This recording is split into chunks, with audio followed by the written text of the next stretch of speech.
this comment really hit me, right? It's sometimes better to go no contact and better to go than to stay married. Trust me.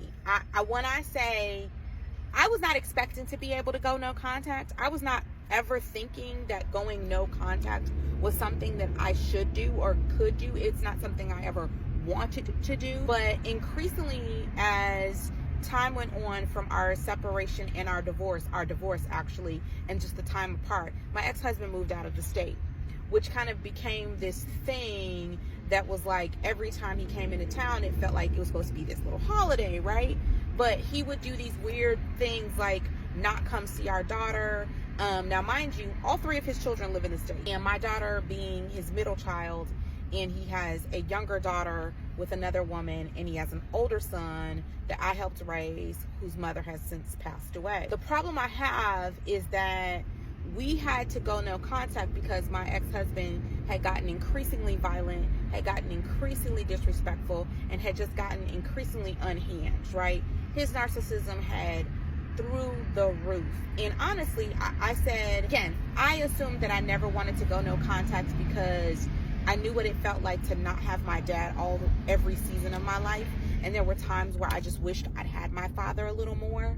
And so with my parents, I tried to, be this go-between and, and have some sort of semblance of family. And so I never wanted to go no contact. I tried so hard for years. And I mean, when I say tried for years, this valiant effort to have these normal dinner nights with us, go out to a restaurant and we all sit down and try to have dinner together so that she'd get time with her dad, she'd get time with her brother, I'd get time with our son.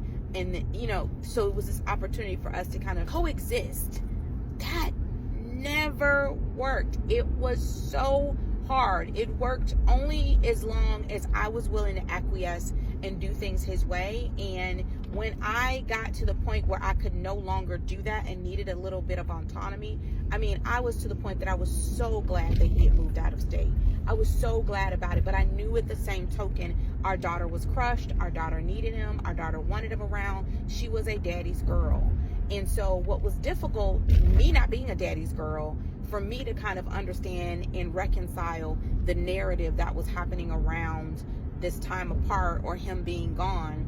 And now at this particular juncture, she doesn't have any contact with him at all. And that wasn't something that I facilitated. It was something she decided on and I decided to support. So you're right. Sometimes no contact is better than contact with someone who is completely unhealthy for your child. I hope that helps.